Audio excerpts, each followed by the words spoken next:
You're watching News 3 Now, live at 4, moving forward. Good afternoon, everybody, and welcome to Live at 4. And welcome back to you. It's been a while since I've been able to say that. Thank you. It's good to be back. Yeah, we've all missed you. Everyone keeps asking, is Susan coming back? Is Susan coming back? And you're here. I've been keeping the seat warm for Sarah Carlson at 6 and 10. Yeah. Tonight is her first night back, so back where I belong. Yeah, good news for the 6 and 10, and good news for us to have you back, and good news that we're inside. Yeah, it's cold out there. The weather is crazy. Meteorologist Blaze Keller has our first warm forecast. What's up, Blaze? The sunshine is nice, Blaze. It is nice, yes, and that's kind of the double-edged sword that we get with these colder days is we get a lot of sunshine, but then it's also very cold, and we're going to experience that into next week as well. So we'll talk about that in the full forecast because we are not done with the cold temperatures. Wind chill values anywhere between 10 to 25 degrees below zero waking up Tuesday morning. So again, we're going to keep that alert day for most of central and southern Wisconsin, but just a handful of the counties covered here at News 3 Now were underneath a cold weather advisory until 9 a.m. on Tuesday. That would be Sauk, Columbia, Dodge, Green Lake, and Marquette counties. And again, the cold weather advisory is replacing those wind chill advisories. Future track wind chill, let's take it into those morning hours, and it is going to feel at some points about 15 to 20, 25 degrees below zero, especially up towards Camp Douglas and Watoma. That's where the elevation is a little bit higher, so it is going to be feeling a bit colder. And with those wind chills and temperatures, frostbite can set in within 30 minutes. So just limit your time, your pet's time outdoors in the morning, and also check in with News 3 Now if there's any school delays because of that cold. Wind chill values right now, most of us are staying a few degrees above zero, but we are all probably going to slip to those single digits, if not a single digit below zero tonight underneath clear conditions. We are tracking yet another Arctic blast in the full forecast. All right, Blaze, thank you. We'll check back in just a little bit. Developing now, there are various 911 outages across our viewing area. Columbia, Iowa, and Adams counties are all reporting issues. Iowa County officials say all of its 911 calls will be rerouted to the Lafayette County Sheriff's Office. The Columbia County Sheriff's Office says anyone experiencing an emergency should contact 608-742-4166. We'll put this on channel3000.com, by the way, if you don't have time to write this down. In Adams County, the Sheriff's Office says you should call 608-472-3119 for emergency calls. All of this information is on our website, and we'll provide updates as soon as we receive them. Madison's Police and Fire Commission will meet tonight to consider a temporary replacement for outgoing Chief of Police Sean Barnes. Barnes is leaving to lead Seattle's police department at the end of the month. The announcement of Barnes' departure came in December, shortly after the Abundant Life Christian School shooting. Barnes has been Madison's police chief since 2021, and tomorrow he'll deliver his final annual State of Public Safety address as Madison's chief. It was in November when an oil pipeline ruptured in Jefferson County, spilling close to 70,000 gallons of oil. Now a group of activists are coming together in opposition to the Canadian oil company operating in Wisconsin on another controversial line. Kyle Pozorski reports. Protesters came here to the state DNR office building with one goal in mind: to get the attention of state officials. It was in November when a crude oil line operated by Canadian company Enbridge spilled south of Cambridge. A little while after, the DNR approved a permit to extend the lifespan of Line 5, located in northern Wisconsin. That line, along with others, have drawn criticism from climate activists in hopes to shut down the pipelines. They point to reliability issues in Enbridge's track record, such as the Cambridge spill, as the reason why. It's transnational because, the tar sands come from Alberta, but most of it transits from the United States. Oliver Hurd came from Canada to Madison, looking for the DNR to rescind the permit for the Line 5 reroute. It's really important for Canadians to stand up and be responsible, as our fellow activists in Michigan and Wisconsin, to protect the Great Lakes. Line 5 has traversed the Great Lakes states of Wisconsin and Michigan since 1953. In downtown, Kyle Pozorski, News 3 Now. Thank you, Kyle. News 3 Now has contacted Enbridge for comment on the effort to rescind Line 5's permit. They said in a statement the company recognizes the rights of individuals and groups to express their views about the energy we all use legally and peacefully. However, they continue that the project will generate millions of dollars in construction spending as well as jobs in Wisconsin. The man charged with killing a 39-year-old woman from Marshall will spend the rest of his life in the Wisconsin State Prison. A judge sentenced 71-year-old Jose Luis Gonzalez today for the 2022 killing of Dora Gonzalez-Zarate. Gonzalez pleaded no contest last week to the single charge of first-degree homicide. The day jury selection for his trial was scheduled to get underway. On May 24th of 2022, police found Zarate dead in her home with a gunshot wound to her head. A criminal complaint says the two were in a romantic relationship, and Zarate was trying to get out of it. Gonzalez will be eligible to petition for extended supervision in 2045. 2 people are in the Dane County Jail after officers found a stolen handgun in their car. This morning, about 2 o'clock, Madison police officers pulled over a car in the area of North Ingersoll and East Mifflin. They found a stolen gun underneath the front passenger seat. Officers arrested the 21-year-old driver and a 17-year-old passenger. They are both facing multiple charges. A man is dead after a rollover crash in the town of Rutland. At 11:30 Friday night, Dane County Sheriff's deputies responded to a single-car rollover crash. The driver was going north on North Union Road when he lost control and rolled the car several times. Officials pronounced him dead at the scene. As the wildfires in Los Angeles burn through thousands of acres, the firefighting efforts are on full display. And it all comes as Wisconsin fire departments are reassessing their own practices amid a lack of resources. Our Maddie Heimsch brings us a local look at changes in emergency response. Maddie? So as of right now, the LA area fires have burned about 40,000 acres. If we put that devastation on a map of Madison, this is the damage we'd be looking at. Now, this visualization doesn't take into account the square footage of Lakes Monona and Mendota, but the fires would burn from Highway 14 going through Middleton all the way to Monona. So what firefighting resources do we have here in case of disaster? Well, the short answer is less than we used to. According to the U.S. Fire Administration, 92.5% of Wisconsin's fire departments are either entirely or mostly volunteer-based, meaning more and more agencies are relying on mutual aid practices for responding to fires. Iowa County Sheriff Mike Peterson says their local departments are now utilizing what they call auto aid. When a structure fire call comes in, it's all municipalities on deck. It started off in the old days where we just have one fire department responding. But as we all know, there's a shortage of volunteers in our country, and some of our departments may be down to 12 members total. And they work outside of the community. With auto aid, we know that we have resources going. Experts tell me Iowa County isn't alone in its approach to emergency response. Even in the city of Madison, where we rely on career firefighters, mutual aid is becoming increasingly common. On News 3 now at 6, I sit down with the head of the Wisconsin State Firefighters Association to discuss statewide solutions to staffing shortages. Thank you, Maddie. Next on Live at 4, crews in California are still battling those historic fires. How the Red Cross of Wisconsin is pitching in with recovery efforts. We'll be right back.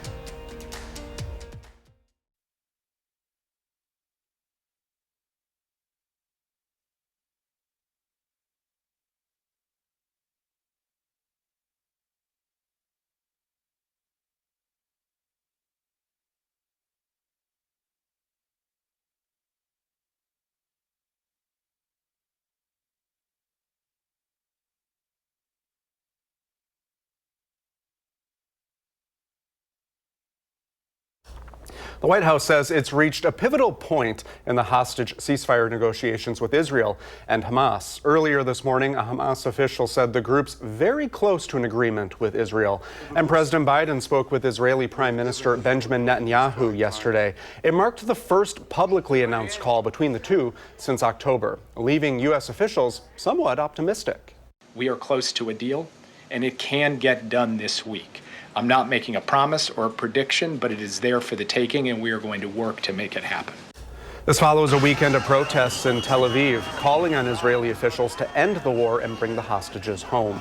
Since October 7th, 2023 attack, the Palestinian Ministry of Health says Israel's military campaign has killed more than 46,000 people in Gaza, though the total number of deaths is likely higher. Firefighters are in a critical stage of their nearly week-long battle against the Los Angeles fires. At least 24 people are dead and dozens remain missing. California Governor Gavin Newsom believes those numbers will only grow as time goes on. Tens of thousands of people living in Los Angeles County are under evacuation orders, with tens of thousands more under evacuation warnings. The California wildfires continue as damage costs reach the billions. That's as of this past weekend. It'll be all hands on deck for recovery and relief efforts as people try to get back to some level of normalcy. Jalen Banks joins us now with how some from our state are lending a helping hand. Jalen? Brady and Susan, so far over 12,000 buildings have been destroyed in the California wildfires. And every bit of help counts. The Wisconsin chapter of American Red Cross is getting involved by sending crews out west to help with aid and relief. They currently have 500 people sheltering in Pasadena, California, under red flag warnings. And they are under these warnings until noon Wednesday. For these folks that are already grieving and already, incredibly distraught, to think that it's not over yet. That event happens and then folks are able to start working towards recovery. Unfortunately, that has not been the case in this situation because we are still at a point where we need to prepare to respond. The Wisconsin chapter of the American Red Cross is collaborating with local organizations to better tailor shelter and relief strategies to the region. Now, if you at home are interested in helping with the California wildfire victims, there is a banner on our website that will take you straight to the American Red Cross resource page. Just head on over to channel3000.com. Thank you, Jalen. Now let's get a check of our forecast. Meteorologist Blaze Keller is here with what he's looking at. Blaze? Yeah, we're dealing with alert day conditions yet again for Tuesday morning. At the top of the hour, we touched on how cold we'll be, feeling anywhere between 10 to 20, 25 degrees below zero. A handful of counties, Sauk, Columbia, Dodge, as well as Green Lake and Marquette counties, the ones that we cover, underneath a cold weather advisory until 9 a.m. on Tuesday. We're going to end this week, though, on a warmer note, back into the 40s before another Arctic blast returns. And we first told you about this maybe last week that we were eyeing another blast of cold air. So let's jump ahead to next Monday and Tuesday and see what some of our long-range models are picking up on in terms of trends. Most of our long-range models are trending down air that is most likely going to be at or below zero for actual air temperatures, especially further north and west. Monday and Tuesday look to be the two coldest days as we go over the next 7 to 10. If we look at wind chills, so if we add even just a little bit of wind, what could it then feel like? Anywhere between 20 to 30 degrees below zero waking up next Monday morning. And much like this week, Tuesday morning looks to be colder than Monday morning, with more of us feeling 25 to 30, 35 degrees below zero. These numbers will likely fluctuate a little bit, maybe slightly getting warmer, but the overall takeaway here is that Monday and Tuesday of next week are likely going to be our two coldest days, as that's when the bulk of this truly Arctic air is going to be overhead. Our daytime highs compared to normal about 20 to 25 degrees below where they should be for this time of year. After, we're back into those 30s, if not the low 40s by Friday. So here's a look at the current temperature trend confidence level from January 19th through the 23rd. So kind of the heart of when the coldest air is going to be overhead. And this dark purple circle right here just south of Wisconsin is that 90 to 100% confidence level. We're within that 80 to 90% chance. So it's there that we are likely going to be cooler than average. And while we're sitting in those single digits for high temperatures, Alaska is going to be anywhere in the 30s to 40s, and that's the reason why we're going to be so cold again, because we have to make room for this air up there, and we're retaking that cold air. We're putting it here across parts of the Midwest as well as the plains. In fact, the freezing mark, 32 degrees or below, is likely going to be as far south as the Gulf of Mexico. So this is really going to be a large blast of Arctic air and our coldest air of the month so far. We haven't had a single-digit high temperature yet. Our coldest high temperature is back on the 5th at 17 degrees. We've had 32-degree days back on the 9th, the 10th, and then yesterday. So we're at 20 degrees for an average temperature for the month so far, which is just about 0.2 of a degree cooler than average. So we'll see kind of what Friday and Thursday does to our overall temperature trend for the month so far. But if you are not a fan of the cold, get out and enjoy Thursday and Friday, because we are in for a very cold start to our following work week. We've already gone ahead and made next Monday and Tuesday alert days because we'll likely be experiencing some very cold and dangerous wind chills. But with this prolonged cold, we're not expecting any big heavy snow, maybe some light snow there after the 40s on Friday. But in terms of a really nice blanket of snow, we are just going to continue to skip out on that and instead remain pretty sunny for the most part with those cold temperatures by next week. Wow. 40, and Friday will feel like 70. Yeah, no kidding. All right, Blaze, thank you. Winter weather illnesses are making a vigorous return right now. The CDC says flu cases jumped more than 18% in the last week of 2024. Meanwhile, hospital visits are also up, and it's not just the flu. COVID, RSV, and norovirus cases have also skyrocketed. As the U.S. population ages, the number of people diagnosed with dementia per year is projected to double. That's significantly higher than previously thought. This data comes from a study published in the journal Nature Medicine. It projects the U.S. will go from having just over 500,000 dementia cases in 2020 to 1 million a year in 2060. Researchers also say more than 2 in 5 people over the age of 55 will develop dementia in their later years. And driving much of that trend, baby boomers, the second largest generation in the U.S. By 2040, all baby boomers will be at least 75 years old. That's an age after which dementia diagnoses increase substantially. Less than a fifth of cases diagnosed before that age. The study also found an increasingly diverse population is more at risk for dementia, leading to more cases. The researchers specifically cited that as an effect of structural racism. A report from the U.S. Department of Agriculture says inadequate sanitation at a Boar's Head facility is mostly to blame for last year's multi-state listeria outbreak. The tainted food came from Boar's Head's main facility in Virginia. The company started recalling products linked to listeria concerns last July. It closed the plant a few months later. 10 people died from eating the tainted food and dozens got sick.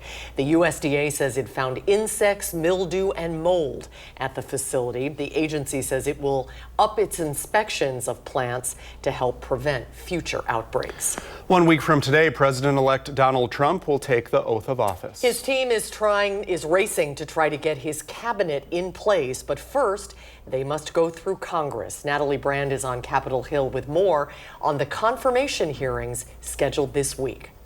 For weeks, senators have been meeting privately with a number of President-elect Donald Trump's cabinet picks, but now they will have a chance to grill them about their records in public. More than a dozen of Trump's selections to run the nation's top agencies will take the hot seat in coming days during Senate confirmation hearings starting Tuesday.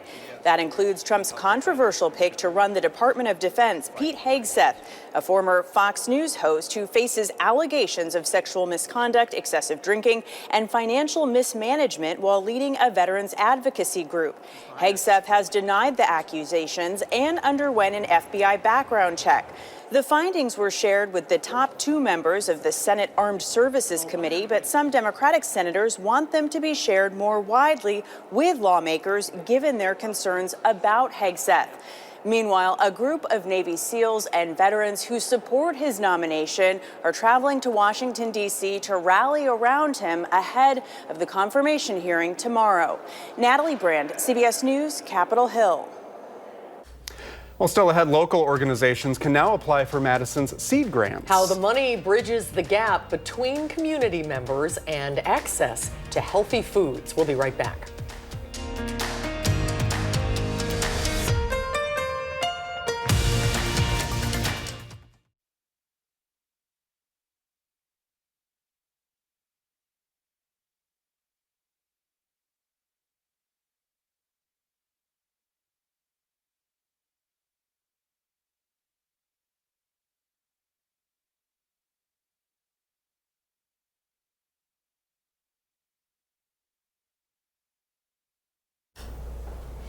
This year's seed grant cycle is underway in Madison. The small grants are designed to support new projects and programs to bridge the gap between access to healthy foods and members of the community. The 2025 budget includes $50,000 for the grants. Applicants like neighborhood groups and organizations typically receive a grant of about $3,500. While that amount is small, a report on the effects of last year's seed grants shows they improve a group's chances of getting more financial support in other ways.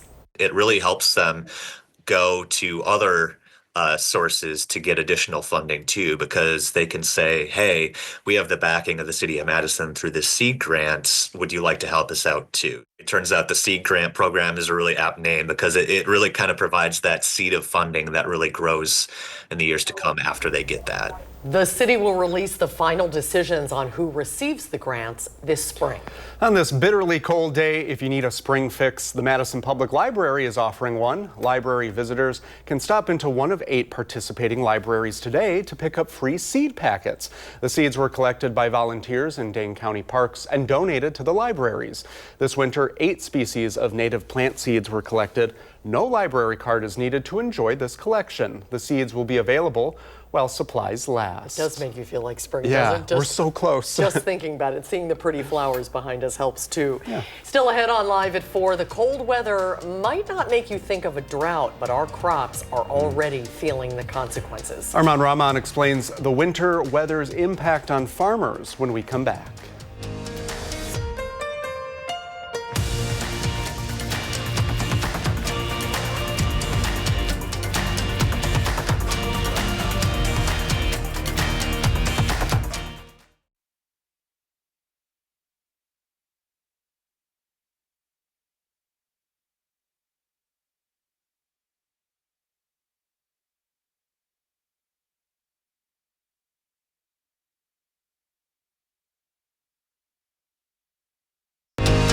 You're watching News 3 Now, live at 4, moving forward. Ooh, it even looks cold out. Not a great day to go fishing today, I imagine, but tracking polar-like temperatures, yeah, Blaze, that kind of says it all. Yeah, we have got yet another alert day in store for us. Actually, we've got 3, but the most immediate one is going to be Tuesday morning. Like waking up this morning, wind chill values are expected to be anywhere between 10 to 25 degrees below zero. In fact, we do have a cold weather advisory for those counties there in the light blue. The ones that we cover, Marquette, Green Lake, as well as Sauk, Columbia, and Dodge counties. That is until 9 a.m. on Tuesday. And a reminder that the cold weather advisory is replacing the wind chill advisory. So it's the same thing, essentially, just the wording is slightly different to make it easier to explain what the hazard is outside. And take a look at what we could be waking up to in terms of wind chill values as we go into your Tuesday morning. Again, 15 to 25 degree below zero wind chills will be possible. Make sure you're staying with News 3 Now. We'll keep you updated. Of course, limit your time and your pet's time outdoors. Also, there may be school delays because of the cold. So you'll want to check in here just to make sure the kids don't have to be outside if they don't have to be. So a few of us do feel like we're below zero right now. That's where there's a little bit more snow on the ground. Tonight, we are expecting temperatures to be single digits, both above and below zero, underneath clear to mostly clear conditions. We've got another round of Arctic air on the way, but a warm up right before it. We're going to track it all out in just a few minutes. All right, Blaze, thank you. Breaking news, if you missed the top of our Live at 4 program tonight, there are even more 911 outages now. In addition to Columbia, Iowa, and Adams counties, Marquette and Richland counties are reporting 911 outages tonight. To find a full list of where you should call instead of 911, look for this story on our website, channel3000.com. We'll continue to let you know if other outages are reported or if we receive any information that any of them have been resolved. Wisconsinites can be split on whether or not they prefer a snowy winter. But for agriculture, snow can provide some important benefits, especially when we get bitter cold like we're having right now. Armand Rahman spoke to a local farmer, and he has more. I'm standing in a field of winter wheat, which this season is a bit of an unfortunate name because it's one of those winter annual crops that can really benefit from having more snow cover. Right now, the field is frozen, with frost going pretty deep. Kevin Shelley, the owner of Liberty Prairie Farm in Deerfield, says while freezing and thawing can help expand and contract roots, overwintering crops like alfalfa, hay, or winter wheat need a snow cover to prevent the frost from damaging the crown, the part of the plant vital for growth. Too much damage to the crown can result in winter kill. So in a perfect world, we'd go into the winter, we'd get some frost in the soil, and then we would get a snow cover to help moderate conditions to prevent the damage that can occur from freezing and thawing, and especially from extreme cold conditions. Shelley says the past 2 winters have been light on snow, forcing farmers to get creative with overwintering crops by diversifying the crop residue on the top of the soil and tilling it less. But what is the lack of snow doing to your lawns? I'll talk to an expert and have more on that tonight at 5. For now, reporting in Deerfield, Armand Rahman, News 3 Now. Thanks, Armand. We might not have snow right now, but the cold temperatures pose a risk of their own. That's especially true for children. Health professionals are encouraging parents to be extra cautious when their kids are outside during the winter doing fun things like that. When it comes to winter sports, head injuries and broken bones are the 2 most common injuries. Many of those injuries are actually preventable, though. If we are outside playing in the snow, if we're sledding, skiing, ice skating, any of those winter sports, definitely we would encourage to have a helmet on to make sure we're protecting our head, just like we do during the summer. And even though it's cold, it's still recommended people wear sunscreen on any exposed areas, mainly on your face, when spending time outside. To Wall Street on this Monday, where U.S. stocks were split today. The Dow up 359 points. The S&P closed up 500. The NASDAQ was down 7. The S&P 500 was up 9. Sorry about that. Not up 500. That would be a different story. The NASDAQ was down. Sorry about that. 73. And we are in the middle of dry January, a time where many people reset by starting the year sober. While this movement boosts good health, it can also slow down some businesses. Our Merrill Hubbard tells us how local bars are making up for lost costs. While many Wisconsin businesses rely on alcohol sales, there are ways to shake things up and pour one out for dry January. State Line Distillery on Madison's east side is in on the mocktail madness, offering drinks that give the mouthfeel of a spirit, the taste of a cocktail, and a pass from the next day hangover. Alcohol sales usually come to a halt this time of year as more people revive their health and finances after the holidays. Mike McDonald, part owner of State Line, says this sober spirit can hit local businesses hard, but it doesn't have to. But small producers like us and those in our community do struggle with that a little bit. You know, we do our best to plan for it, but it's good. It's good for people to support us even throughout January, even if you're not drinking, whether it's coming to have a mocktail, getting a spirit so you have it ready for February. McDonald encourages customers who choose to drink small, meaning support local businesses and focus on the quality, not quantity, of their beverages. State Line Distillery is open Thursday through Sunday during dry January with a mocktail menu open for those who want a sober time. Reporting in Madison, Merrill Hubbard, News 3 Now. And coming up on Live at 4, the latest films opening this week at the box office. Film critic Will Loper reviews Better Man and The Last Showgirl when Live at 4 continues.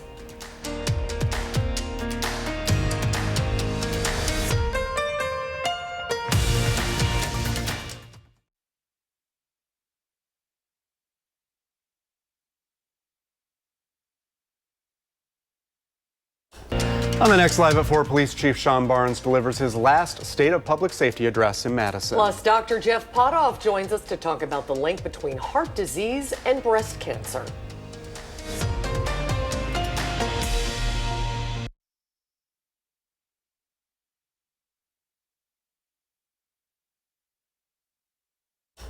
Hey movie fans, a couple of highly anticipated films opened at the box office this week. The biopic Better Man is in theaters now. And The Last Showgirl, which is generating a lot of Oscar buzz for Pamela Anderson, opens this week. Will Loper has more in the Loper Report.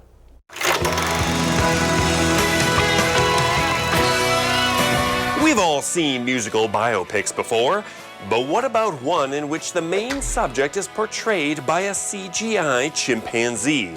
That's the exact premise behind the newest film in theaters, Better Man. This is my story, but I'm not going to tell it in an ordinary way because I don't see myself how others see me. Better Man tells the story of British pop star Robbie Williams. From childhood, You can't learn it. You're either born with it or you're a nobody. to mega fame, to low points of too much partying and drugs. As for why he's portrayed in the way he is, Williams has talked about feeling like he was made to perform like a dancing monkey. I want to prove I can make it on my own. Prove to who? Everyone. And while it's strange at first, you quickly buy into it. And the movie itself is a high-energy, no-holds-barred look at Robbie Williams' life that's enjoyable enough to make Better Man worth seeing. Also new in theaters is the film The Last Showgirl. Places, please. This is your place's call for the final performance of the Razzle Dazzle. Pamela Anderson plays Shelley, a showgirl in Las Vegas whose life gets turned upside down when the show she's performed in for 30 years gets canceled. Me in Las Vegas used to treat us like movie stars. Costumes, sets. We were ambassadors. Anderson turns in an affecting performance, and there are terrific scenes that touch on themes of aging. But as a whole, the film never quite takes off. Feeling seen, feeling beautiful. That is powerful. The Last Showgirl is not a must-see. Wait to watch until it's streaming. For Live at 4, I'm Will Oper. You have to go see The that. Last Showgirl. Yeah. Did you like it? Yeah, Pamela Anderson is very lived in her character. She's funny, and it'll kind of break your heart. It's really good. I want to see it. The two lead actresses sort of carry the whole thing. Yeah, right? yeah. I'm Jamie Lee looking forward Curtis, to also it. wonderful. Well, coming up on Live at 4, having trouble keeping your 2025 resolution alive? Dr. Shyla Murgain joins us with some tips to stay on top of your goals. It's only January 13th. You don't give up. We'll be right back.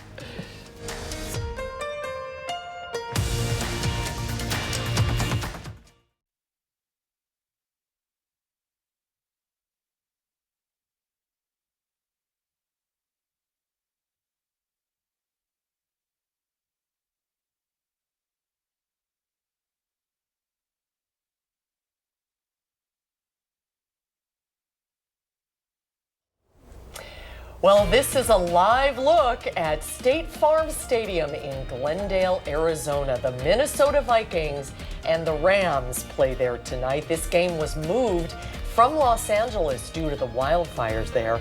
61 degrees right now. Ooh, that sounds pretty nice, doesn't it? Outside the stadium. Yeah, it does sound very nice.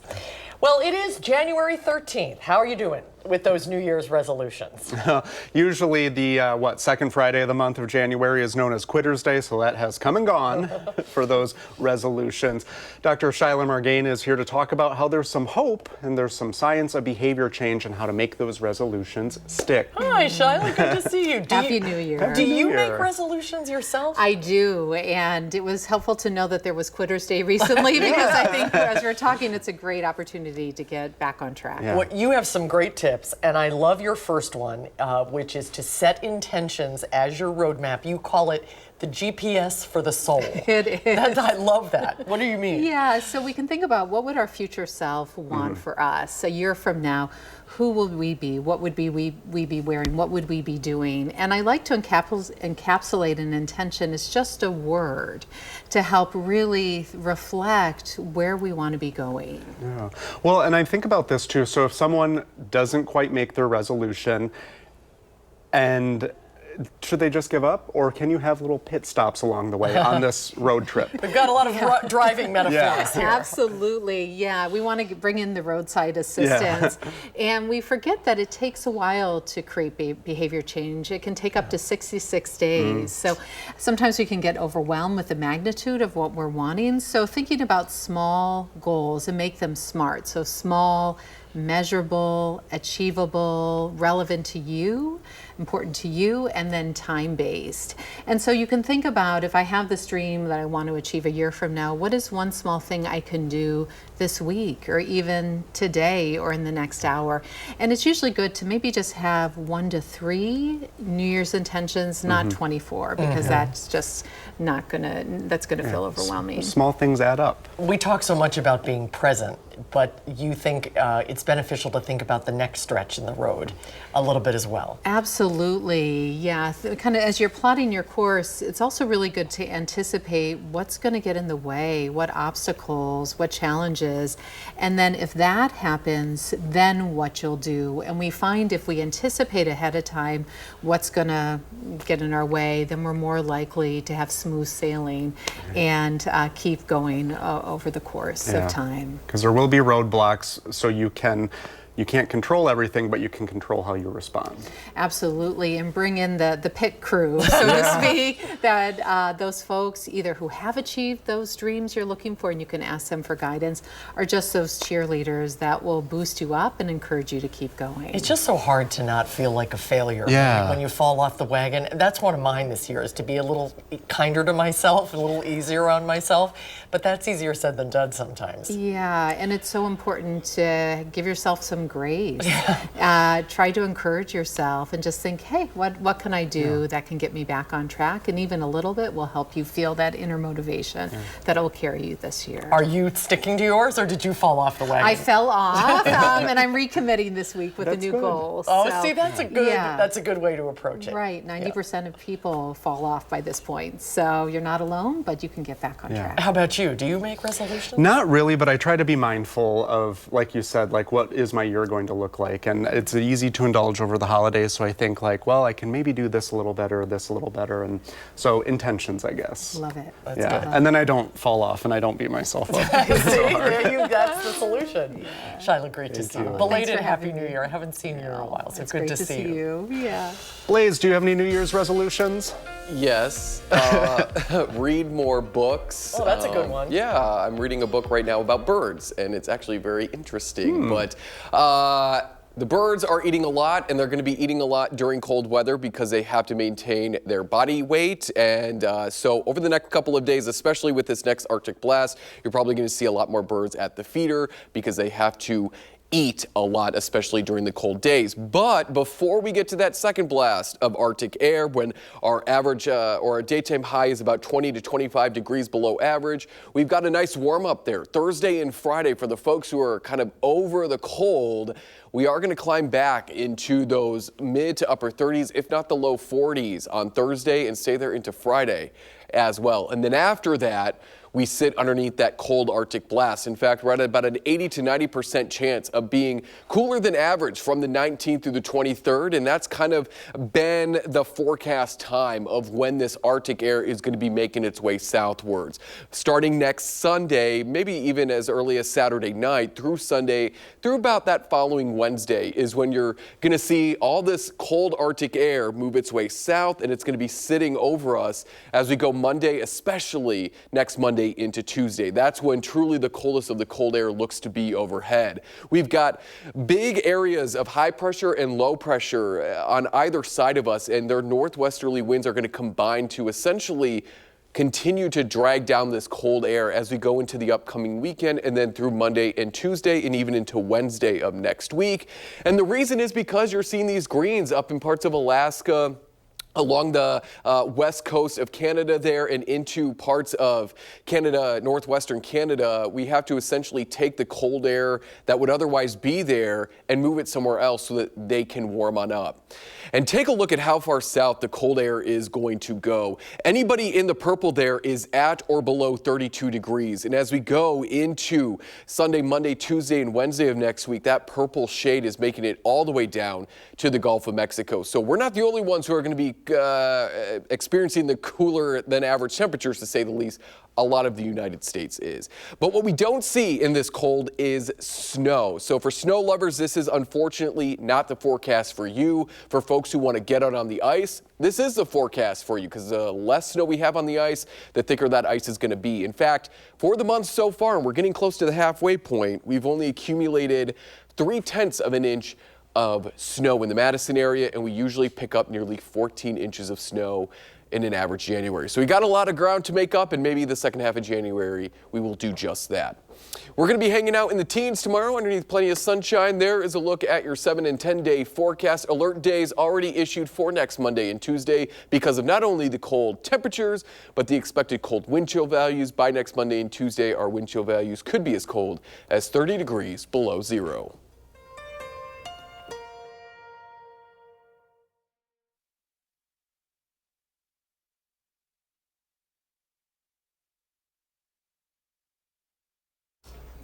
Well, hopefully it'll be clear tonight because the first full moon of the new year is here. And it will reach peak illumination tonight. The wolf moon, well, look at that. It's derived from Native American culture, in which during this time, wolf packs could be heard howling on the outskirts of villages. The Farmer's Almanac has been using Native American names for the moon since the 1930s. The names have grown in popularity over time. That'll be something nice to see. Step outside and make a wish. Bundle up, though.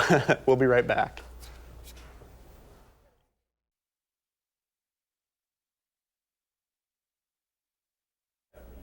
Tomorrow on Live at 4, the link between heart disease and breast cancer. And later on News 3 Now at 6, the products available that could help fight back against norovirus. Well, thanks for watching Live at 4 today, and welcome back to Susan. We hope to see you all back here tomorrow. News 3 Now at 5 starts right now.